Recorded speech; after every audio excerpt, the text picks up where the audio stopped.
Bendiciones, mis hermanos, en esta mañana. De verdad que, aunque suene como una frase de cajón, es un privilegio para mí hoy, Día de la Madre, y en mi primer día como madre tener la posibilidad de compartir con ustedes.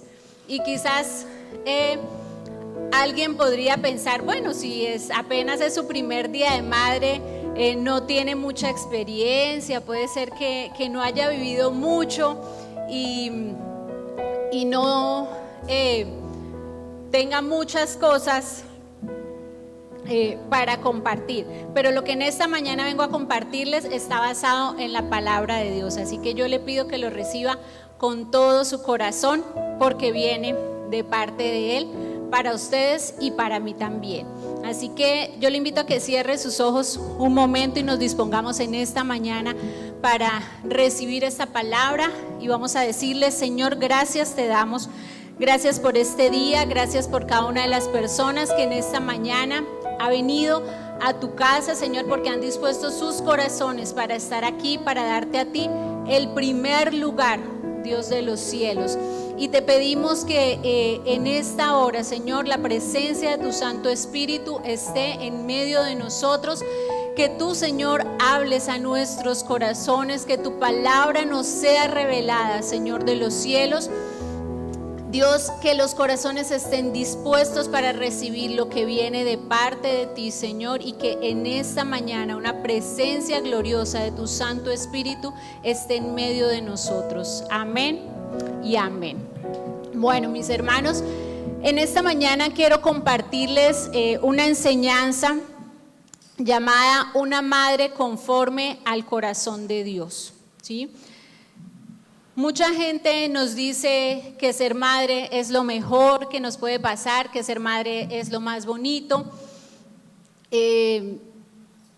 Por el contrario, hay otras personas que piensan que no quieren, no se ven como madres. Y hoy en día uno escucha muchas cosas, ¿no? Cuando uno habla con algunas personas, dicen: es que en estos tiempos traer hijos, pues ¿para qué? Con lo mal que está todo, con lo complicada que está la situación, o ya hay mucha superpoblación. Pero desde el inicio de la creación, ese fue el plan de Dios, ¿cierto? Que nosotros como mujeres, y que los hombres también, nos multiplicáramos, procreáramos, llenáramos esta tierra. Así que, en primer lugar, para las que aún no son madres, eso es algo que no debe estar en nuestra mentalidad como hijos de Dios, ¿sí? Esa es una mentalidad del mundo, el que para qué vamos a procrear, el que para qué vamos a traer hijos al mundo. Cuando yo estaba embarazada y le compartí a alguien, y alguien que siempre me ha dicho que no quiere tener hijos, me decía: pero es que para qué, con todo lo que vemos y cómo está hoy la sociedad. Yo decía: pero mi hijo va a ser diferente, porque mi hijo está en los planes de Dios y mi hijo va a ser criado conforme a los principios de la palabra. Entonces, así haya lo que haya en el mundo, yo no voy a pensar que mi hijo va a vivir lo mismo, porque mi hijo viene de parte de Dios y va a ser criado de una manera diferente. Entonces, esa es una mentalidad que no debe estar en nosotros como hijos de Dios en primer lugar. Entonces, vamos a ver en esta mañana, de acuerdo a la palabra, 4 características que debe tener una madre conforme al corazón de Dios. Y vamos a verlas basadas en 3 historias o en 3 madres que nos enseña la palabra. Y esa primera característica es que una madre conforme al corazón de Dios asume su rol a pesar de las circunstancias. Y vamos a leer en Éxodo 2, del 1 al 9. Es una historia que conocemos, que hace poco en Semana Santa la vimos, y es la historia de Moisés, ¿sí?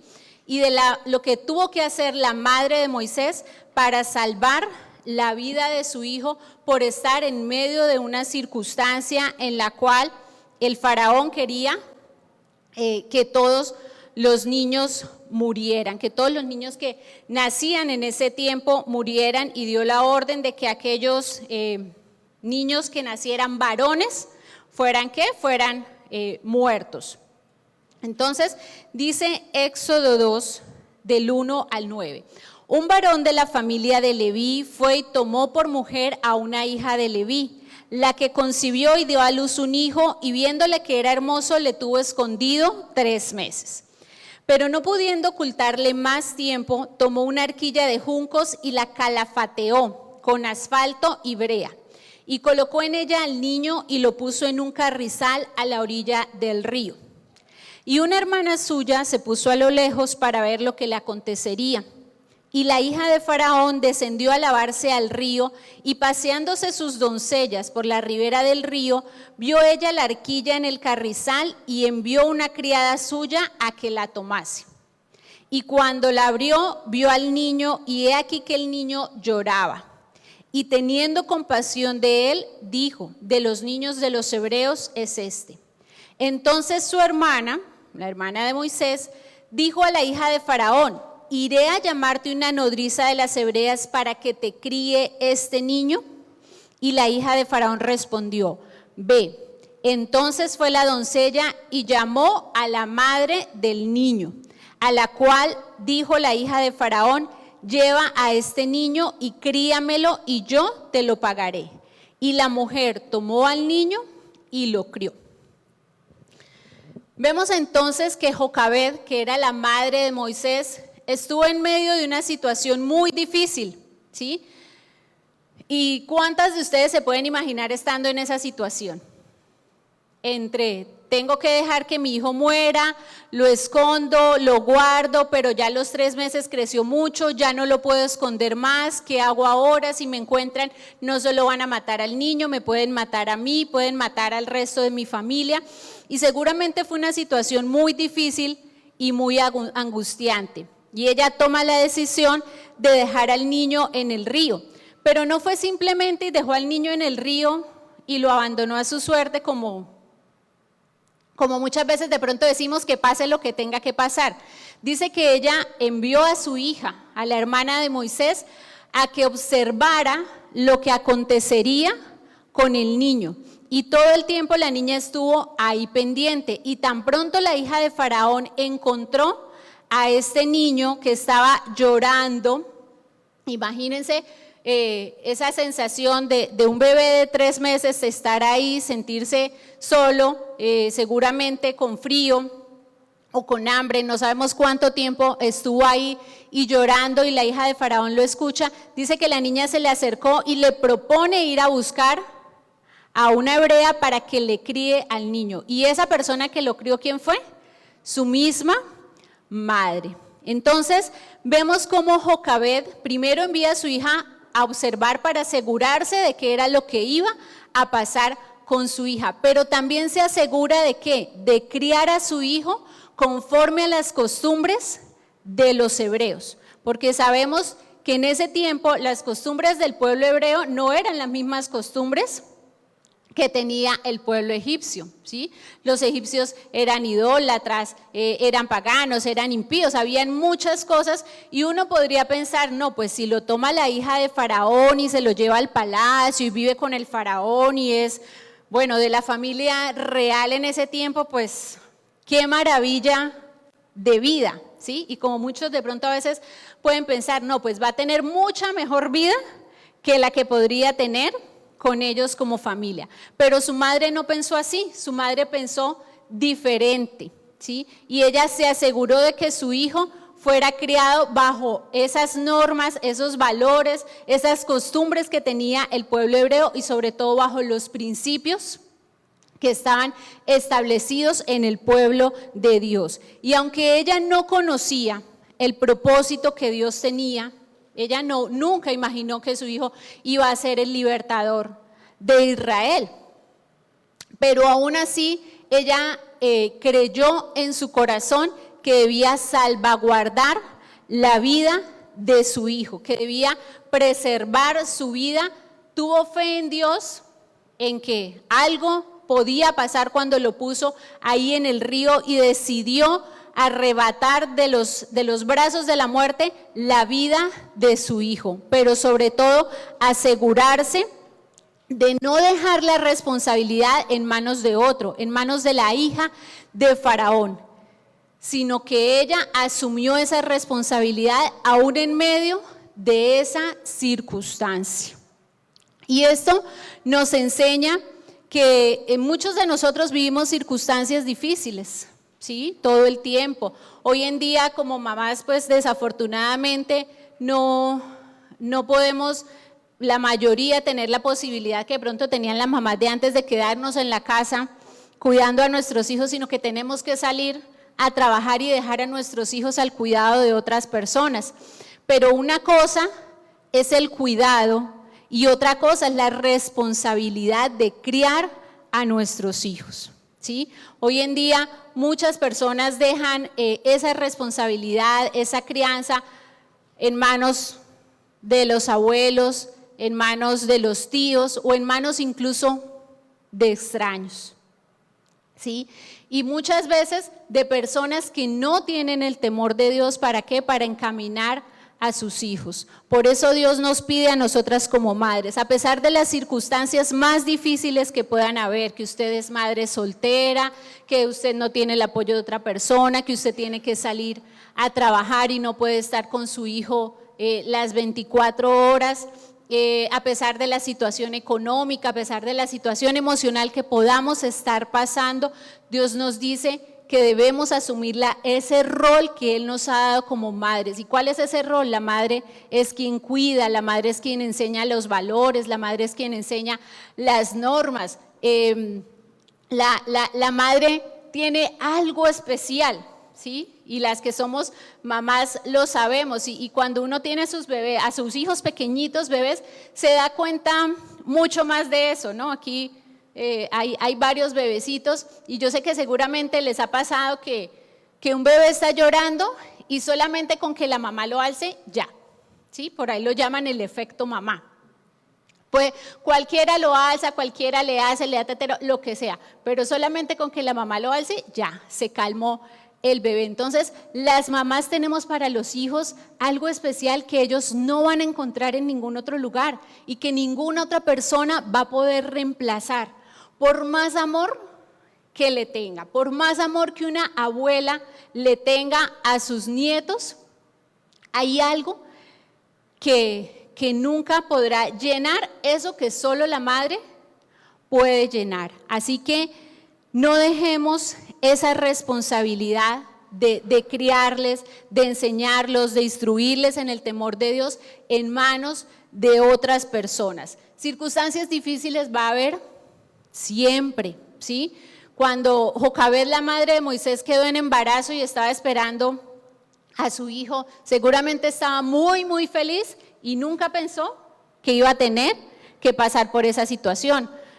Igual le pasó a María, cuando el ángel le dio la noticia y ella dijo, he aquí la sierva del Señor, hágase conmigo según tu voluntad, seguramente estaba muy feliz y en ese momento no pensó que días después también iba a tener que salir huyendo para salvaguardar la vida de su hijo y mucho menos iba a pensar que tiempo después iba a tener que ver morir a su hijo, ¿sí? Entonces Dios quiere que nosotros asumamos ese rol, eso que ninguna otra persona puede hacer por nuestros hijos. Independientemente de que otras personas los sean los cuidadores, nunca debemos entregar ese rol de madres a otras personas, ni a las abuelas, ni a los tíos, ni al colegio, ni a las redes sociales como vemos hoy en día. Recuerdo algo que nos contaba una persona que era de aquí de la iglesia, que cuidaba a algunos niños en su casa, ese era pues como su trabajo. Y cuidaba a una niña que no era de su familia ni nada, y a veces nos contaba que la mamá iba y se la dejaba y ni siquiera se iba por la noche a buscarla, sino que se la dejaba a veces de un día para otro, varios días, incluso ya grande la niña, y la niña empezó a decirle a ella, mamá, y a tener conflictos con su mamá, porque la mamá delegó esa responsabilidad en una persona pues totalmente extraña. Entonces, no debemos dejar esa responsabilidad a pesar de las circunstancias que puedan venir, porque en la vida siempre vamos a tener circunstancias difíciles. Ella se arriesgó a pesar del peligro que podía traer para ella y para su vida.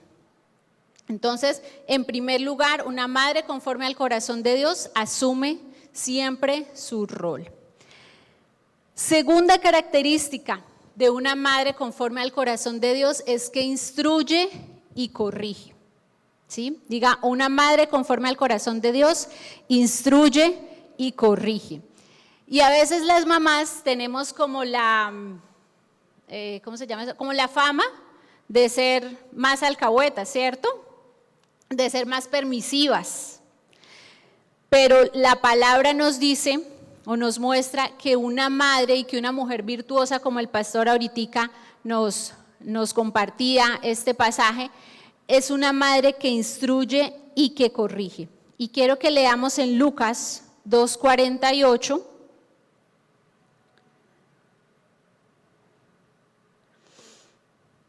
Lucas 2:48 y 51 es una historia que también conocemos y es cuando Jesús se pierde del grupo en el cual iban sus padres, y sus padres empiezan a buscarlo y a buscarlo por todas partes, y cuando por fin lo encuentran, dice la palabra que fue su madre quien lo corrigió, fue su mamá en ese momento quien, dice una versión, le reclamó.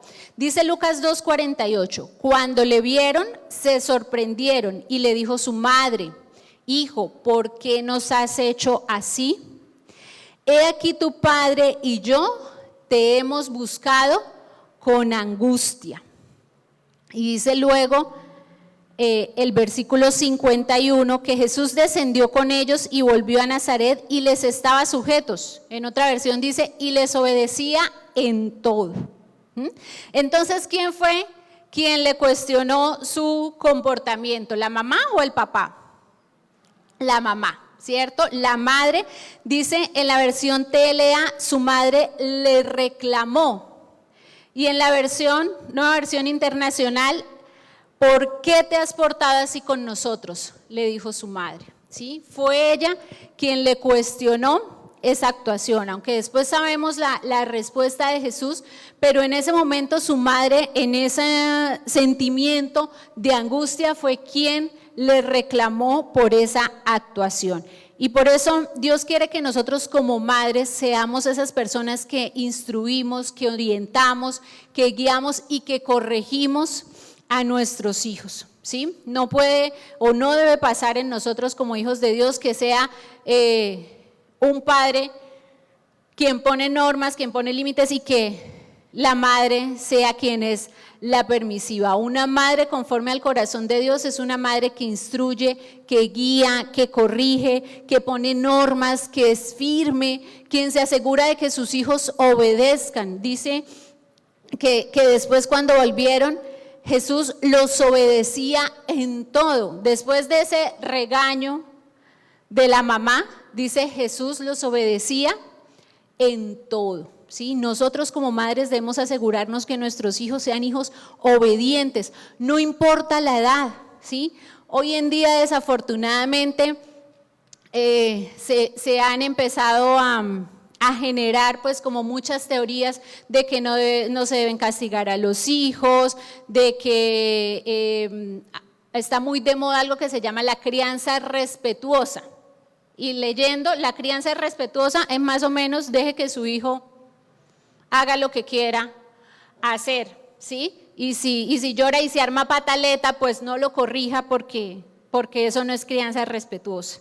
Y no, eso no es lo que nos dice la palabra. La palabra nos dice que nosotros debemos instruir, debemos poner límites, y no importa la edad del niño para ponerle límites. Aún los bebecitos, ellos nos entienden, ¿sí? Muchas veces cuando mi hijo está así chinchosito, como yo le digo, yo le hablo con seriedad, ¿sí? Le digo, Juan José, no te puedo alzar, tengo que hacer tal cosa, tengo que empezar a hacer el almuerzo, estoy ocupada, no sé qué, necesito que me ayudes, necesito que me colabores, por favor, quédate un momento ahí, no te puedo alzar. Le hablo así a sus ojos y él solo se queda mirándome.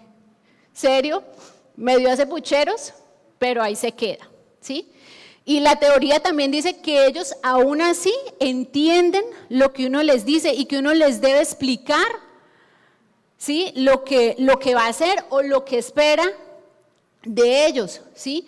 Hoy vemos como muchos niños, y uno ve por ahí cuando salen niños de 1 año, niños de 2 años, levantándole la mano a los papás, siendo groseros, gritando, armando pataletas, siendo caprichosos, exigiendo cosas.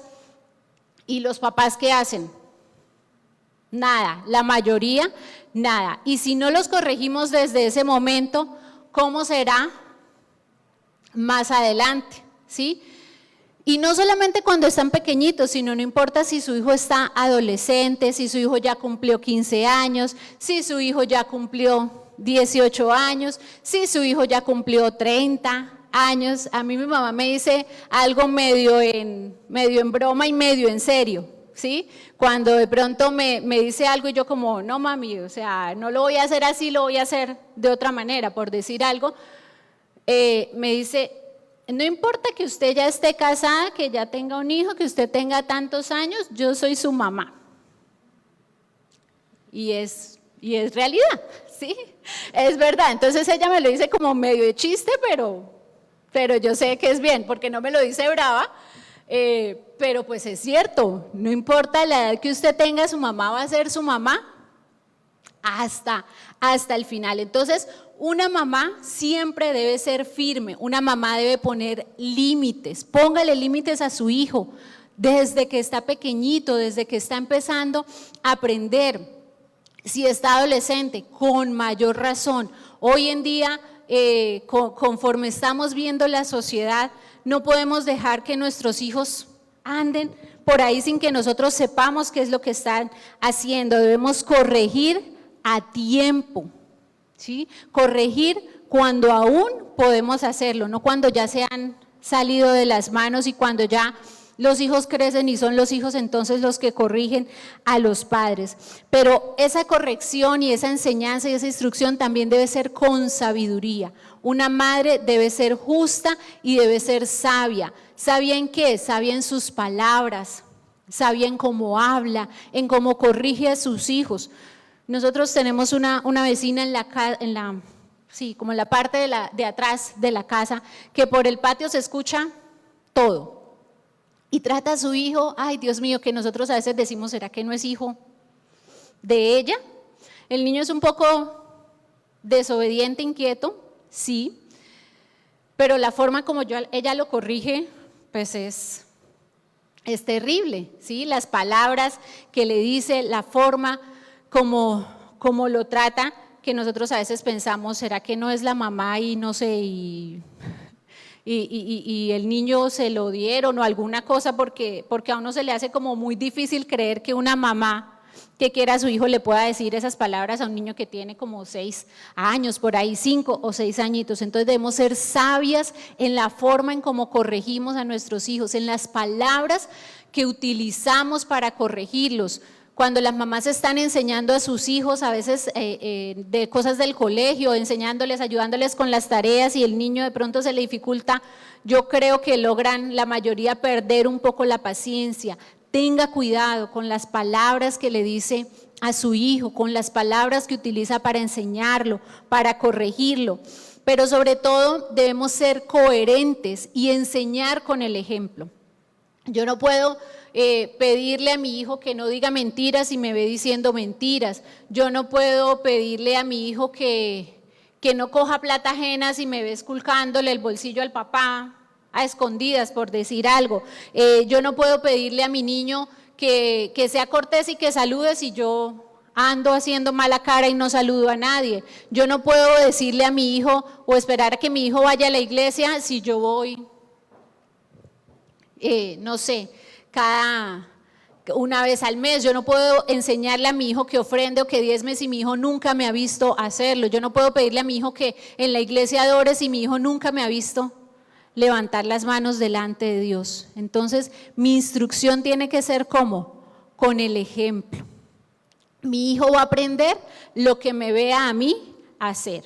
En la casa, en la iglesia, en el colegio, en la calle, en el lugar donde él esté, él va a hacer lo que me vea a mí como madre hacer.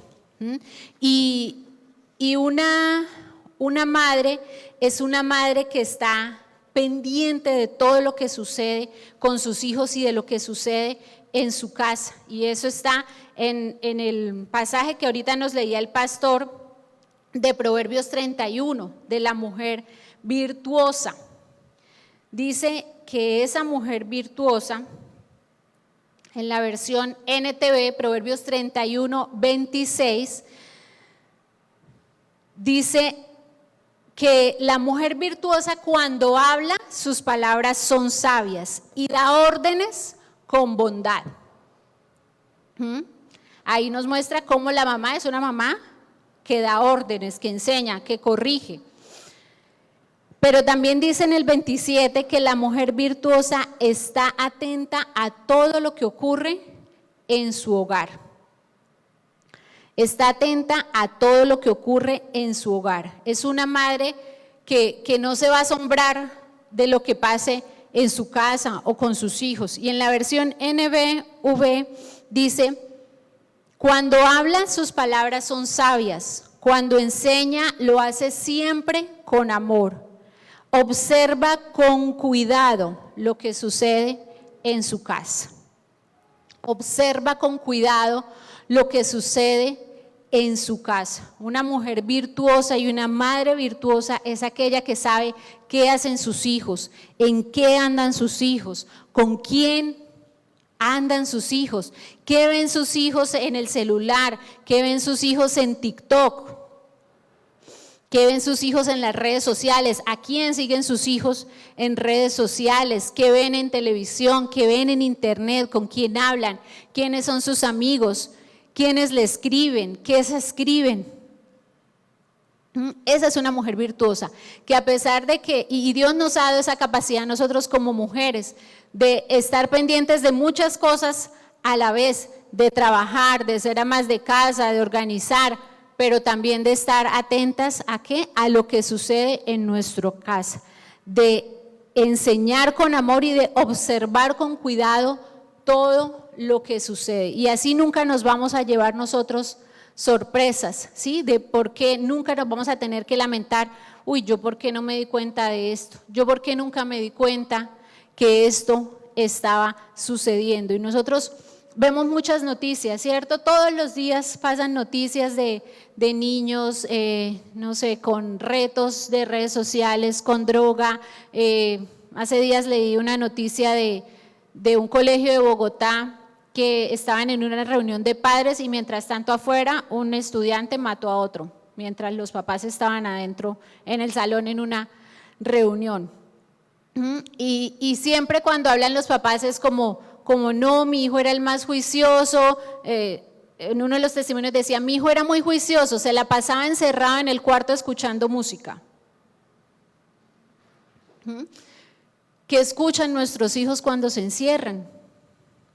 ¿Qué ven cuando se encierran? ¿Qué leen? Entonces, el ser esa mujer virtuosa que observa con cuidado lo que sucede en su casa nos va a ayudar a nunca tener ese tipo de sorpresas desagradables. Amén. Bueno, tercera característica de una madre conforme al corazón de Dios es una madre que ora. Una madre que sabe que la respuesta siempre viene de parte de Dios. Yo les conté hace pocos días un testimonio, ¿cierto? De la sanidad de mi hijo. Y preparando este tema recordé eso. Recordé ese día, ¿sí? Porque muchos me decían, ser mamá es la mejor experiencia del mundo y ser mamá es lo más bonito que le va a pasar y ser mamá va a conocer el amor de su vida, pero nadie me dijo que después de un mes, del mes más feliz de mi vida, iba a tener los días más difíciles y más tristes de mi vida, también por causa de mi hijo cuando estuvo enfermo. Y ese día que estando allí en el hospital, en la clínica, yo tenía a mi hijo alzado, fue la experiencia más dura de todo el mundo y yo espero que nadie tenga que pasar por eso. Y yo tenía a mi hijo alzado y empezó a llorar muy raro. Cuando yo lo volteo para ver, porque yo le estaba sacando los gasecitos, había comido hace poco y le estaba sacando los gasecitos, cuando yo le volteo pues para ver o para tratar de consolarlo, mi hijo estaba morado, tenía la cara morada, los ojos sobresaltados y las manos engarrotadas. Cuando yo veo esa cara de mi hijo, yo sentí que mi hijo se iba a morir en mis manos, en ese momento. Y yo empecé, a gritar, a llamar al personal médico y me sacaron enseguida del cuarto. Me pusieron una silla y trataron de calmarme, de darme aguas, de darme aromáticas, Pero lo que yo hice en ese momento fue arrodillarme ahí en la clínica, en esa extensión de enfermería, arrodillarme y decirle, Dios, tú me lo diste y no me lo puedes quitar.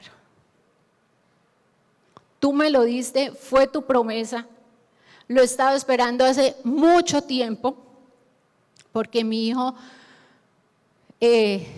fue dado por promesas desde hace muchos años. Tú me lo diste y no me lo puedes quitar, Señor. Pero también le pedí a Dios, pero también me puse en guerra espiritual en ese momento y le dije, Satanás, te prohíbo que te metas con mi hijo. Te prohíbo que le quites la vida a mi hijo, porque mi hijo tiene un propósito de parte de Dios y ese propósito se tiene que cumplir sí o sí. Y eso es lo que hace una madre. Una madre ora.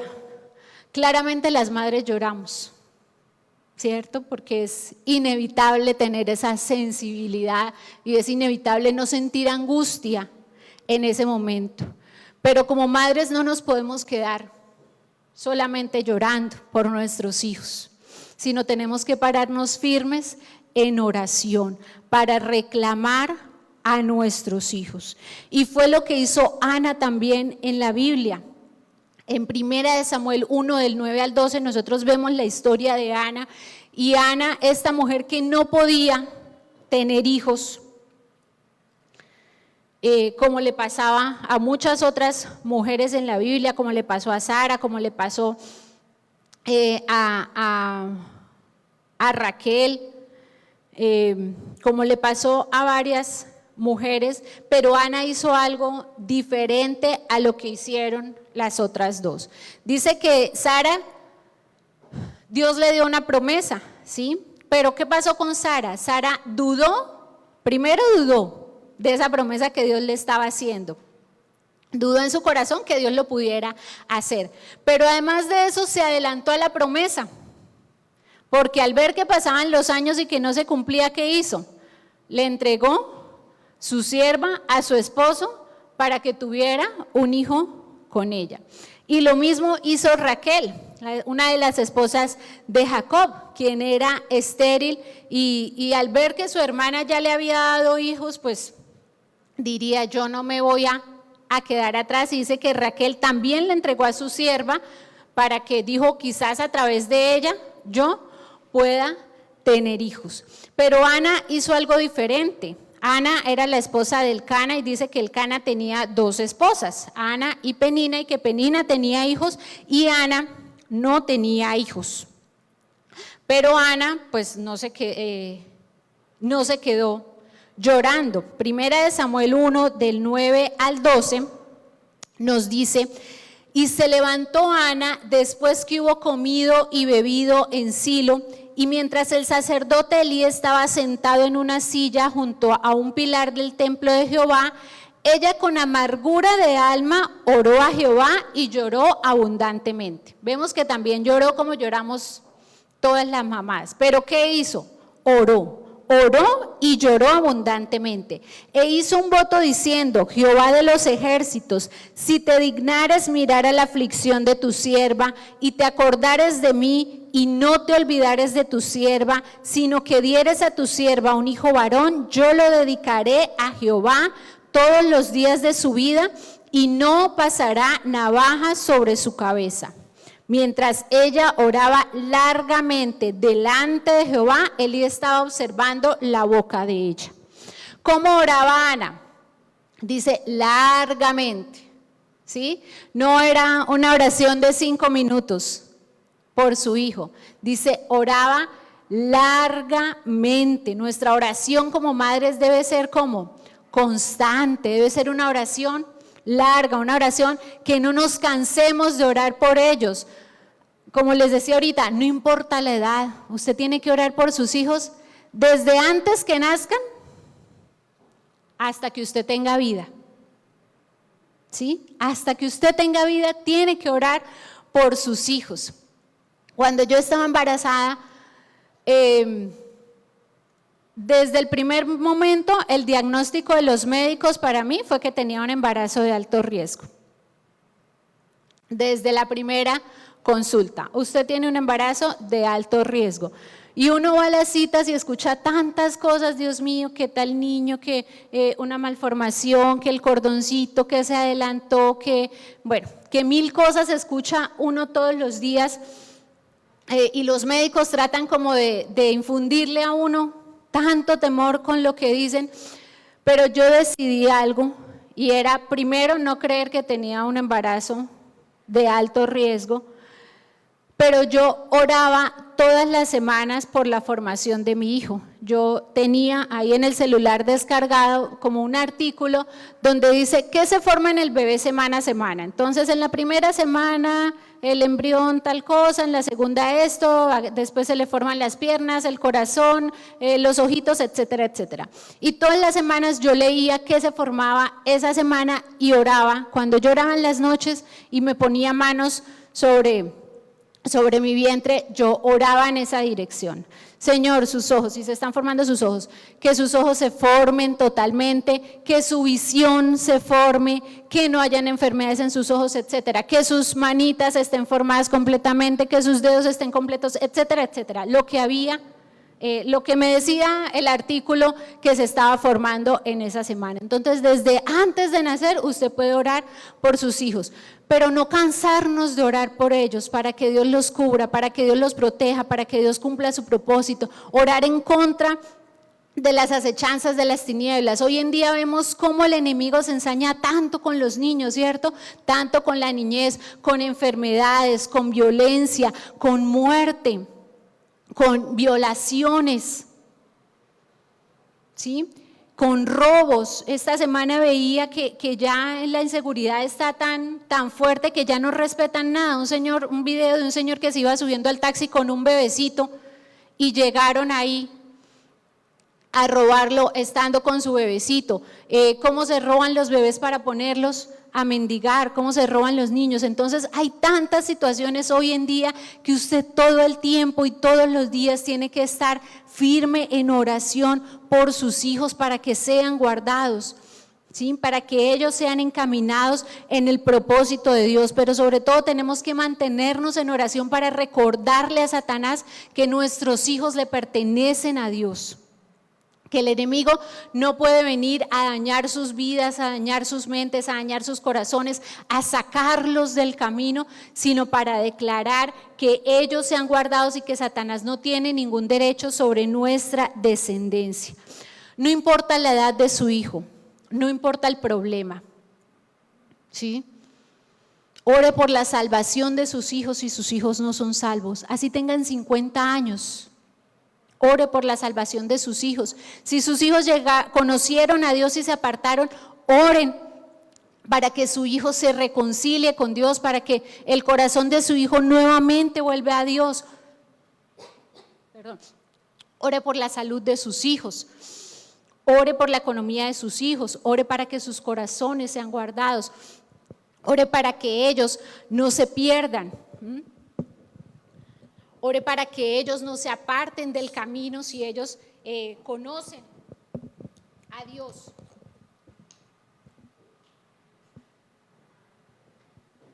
Amén.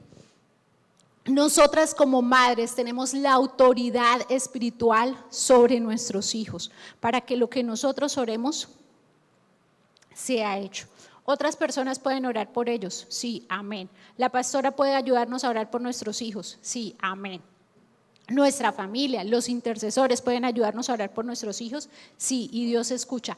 Pero usted como madre es quien tiene la autoridad espiritual sobre sus hijos para declarar sobre ellos lo que usted quiera que suceda en sus vidas. Entonces, ejerzamos esa autoridad espiritual que tenemos como madres. No nos cansemos de orar por ellos, que no sea solamente en los momentos de necesidad o de angustia, ¿sí?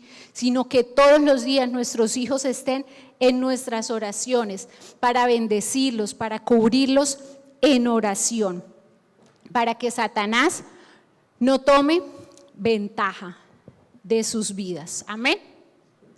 Y cuarto y último punto, una característica de una madre conforme al corazón de Dios es una madre que sabe que sus hijos le pertenecen a Dios, ¿sí? Ana en su oración le hizo una promesa a Dios. Dice: Señor, si tú me escuchas, si tú me das un hijo varón, yo te prometo que ese niño será tuyo. Y en el versículo 15, de ahí mismo donde estamos en 1 Samuel 1, en el versículo 15, en el capítulo 1, versículo 21, 21 al 28, dice: Después subió el varón Elcana con toda su familia para ofrecer a Jehová el sacrificio acostumbrado y su voto. Pero Ana no subió, sino dijo a su marido: Yo no subiré hasta que el niño sea destetado, para que lo lleve y sea presentado delante de Jehová y se quede allá. ¿Para cuándo? Para siempre. Y se quede allá para siempre. Y Elcana su marido le respondió: Haz lo que bien te parezca, quédate hasta que lo destetes, solamente que cumpla Jehová su palabra. Y se quedó la mujer y crió a su hijo hasta que lo destetó. Después que lo hubo destetado, lo llevó consigo con 3 becerros, un efa de harina y una vasija de vino, y lo trajo a la casa de Jehová en Silo, y el niño era pequeño.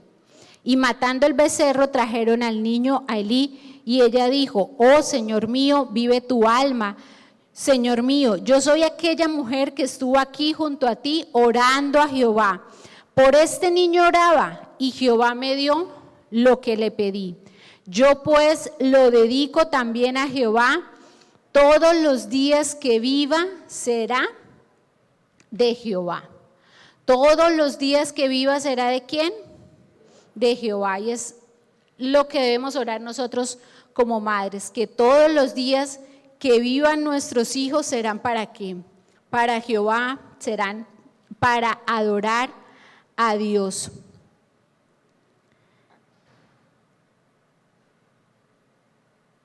Y dice este versículo 28 en la versión NTV, dice: Ahora se lo entrego al Señor y le pertenecerá a Él toda su vida. Toda su vida. Ayer cuando yo leí ese versículo me quebranté, porque yo había preparado el mensaje, pero lo había leído en Reina Valera, y ayer cuando estaba repasando y confirmando que los versículos estuvieran bien, tenía la Biblia en NTV y no me había dado cuenta, y cuando leí, pues lo leí en esta versión. Dice: ahora se lo entrego al Señor y le pertenecerá a Él toda su vida. ¿Cuántos pueden decir que sus hijos le pertenecerán a Dios toda su vida? Amén. Debe ser nuestro deseo como madres y como padres. Esto no es solo para las madres, también como padres debe ser nuestro deseo que nuestros hijos le pertenezcan a Dios toda su vida, porque es lo mejor que le puede pasar a ellos, porque es lo mejor que nosotros podemos hacer para ellos. Está bien que nosotros soñemos para nuestros hijos, que soñemos con que tengan una profesión, que soñemos con que sean deportistas, que soñemos con que vayan a otro país, con que tengan experiencias, pero el mayor anhelo de mi corazón es que mi hijo le pertenezca a Dios toda su vida. toda su vida, desde ya, desde este momento, desde su primer mes cuando lo presentamos aquí, delante de Dios, es mi deseo. Y desde que estaba en su vientre lo estamos declarando, que le pertenecerá a Dios toda su vida, que no se apartará ni a derecha ni a izquierda, que no se soltará de la mano de Dios nunca, nunca. Y que nosotros como padres nunca seamos un obstáculo para que el propósito de Dios se cumpla en la vida de nuestros hijos. Así como a veces nos comparte la pastora de esos ejemplos de personas que le dicen que por castigo no lo dejan ir a la iglesia. Eso es ser un obstáculo para que el propósito de Dios se cumpla en la vida de nuestros hijos. Y usted como madre o como padre no puede ser un obstáculo para eso, ¿sí? Porque hemos declarado, y la Biblia nos dice, Jehová cumplirá su propósito en ellos, en nuestros hijos. Jehová tiene un propósito con ellos. Si Jehová le permitió a su hijo nacer, es porque tiene un propósito. Si Jehová ha guardado la vida de su hijo, si Dios lo tiene en este lugar, si Dios le permitió a usted conocer a Dios y traer a sus hijos a la casa de Dios, Dios tiene un propósito con sus hijos. Pero muchas veces, desafortunadamente, los mismos padres impedimos el cumplimiento de ese propósito o retrasamos el cumplimiento de ese propósito, ¿sí? Que eso no le pase a usted, que eso no nos pase a nosotros. Si usted tiene que traer a su hijo a la iglesia obligado, hágalo, no importa la edad. A mí mi mamá me llevaba a los 15 años obligada a la iglesia porque yo me quería quedar durmiendo el domingo. Era normal, era natural, yo era adolescente, era perezosa. Quería quedarme durmiendo en la casa, pero mi mamá me llevaba obligada, me regañaba y yo iba en el carro haciendo mala cara y a veces llegaba a la iglesia todavía con la mala cara, pero si mi mamá no me hubiera llevado obligada, quizás hoy no estaría aquí, ¿sí? Ella fue parte de esto que hoy está sucediendo y es parte de ese propósito que Dios tiene con mi vida. Entonces, si usted tiene que traer a su hijo obligado, si tiene 15 años, si tiene 18 años, si su hijo vive en su casa, está bajo su autoridad, tráigalo obligado. Pero como les decía hace rato, no lo podemos obligar si no hay un ejemplo. Si no es el deseo de nuestro corazón estar en la casa de Dios, no podemos esperar que sea el deseo del corazón de nuestros hijos, que ellos estén en la casa de Dios. Si Dios no es nuestra prioridad, no podemos esperar que sea la prioridad de nuestros hijos. Entonces, como madres y como padres, debemos enseñar, instruir con el ejemplo, que nuestros hijos nos vean hacer lo que nosotros esperamos que ellos hagan, que nuestros hijos nos vean darle el primer lugar a Dios para que ellos lo hagan, que nuestros hijos nos vean servirle a Dios para que ellos deseen servir también a Dios y para que Dios pueda cumplir en ellos ese propósito grande y eterno que tiene con cada uno de nuestros hijos. Amén.